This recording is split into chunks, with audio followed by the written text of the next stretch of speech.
खुलुमबाय स्टुडियोआव दं आं उदांस्रि मोसाहारि बाक्सानि गलागाव ब्लक पिएचसिआव सस्तिया सेवा उत्सव 2024 फालिदों।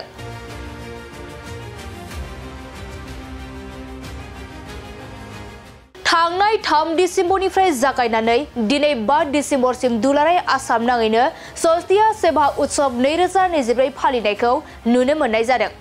थिग बेबादिनो दिनैबो बाक्सा जिल्ला मुसलपुर महकुमानि सिमला पुलिस थानानि सिङाव थानाय गलागाव ब्लक पिएचसिआवबो सस्तिया सेवा उत्सव 2024 खौ फालिदों।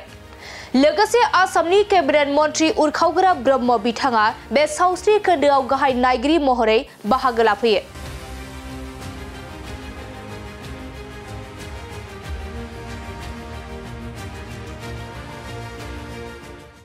आरो बेजों लोगोसेयैनो 22 नं कक्लाबारि बियाबनि एमसिएलए मन्टु बर'खौबो बे नायदिंनायाव बाहागो लानायखौ नुनो मोननाय जादों।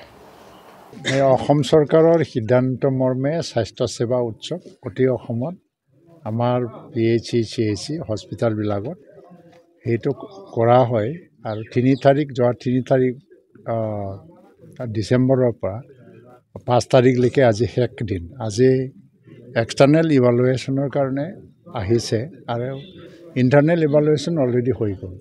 তো মই আজি সমষ্টিৰে এইটো হৈ আছে যিহেতু মই দুটামান হস্পিটালটো চাবৰ কাৰণে আহিছোঁ। গলাগাঁও পিএইচচি মই প্ৰথম সোমালোঁ। ইয়াত ইনফ্ৰাষ্ট্ৰাকচাৰ ঠিকে আছেনে নাই, পুৰণা বিল্ডিং হয় কিন্তু ইনফ্ৰাষ্ট্ৰাকচাৰ যিমান লাগে এইটো আছে আৰু তাৰপিছত ড্ৰাগছৰ কোনো শ্বৰ্টেজ নাই আৰু ডক্টৰ হয়তোবা যিটো কমনলি আমাৰ গাইনী ইছ্যুটো বহুত ৰুৰেল এৰিয়াত, তো ইয়াত গাইনী ডক্টৰ নাই আৰু ডক্টৰৰ শ্বৰ্টেজটো কমন এটা ফেনমেনন হৈ আছে গোটেই অসমত, অকল ইয়াৰ বুলি নাই কিন্তু 4জন ডক্টৰ ইয়াত ভালকৈ চলাই আছে। আৰু মই আজি চাইছোঁ যে আমাৰ লেব আছে আৰু ব্লাড টেষ্টিঙৰ পৰা আৰম্ভ কৰি পেলাই সকলো কৰা হয় আৰু যিটো নৰ্মেল ডেলিভাৰী বাচ্চা জন্ম ইয়াতে হৈ আছে যদিও মানে সংখ্যাটো কম।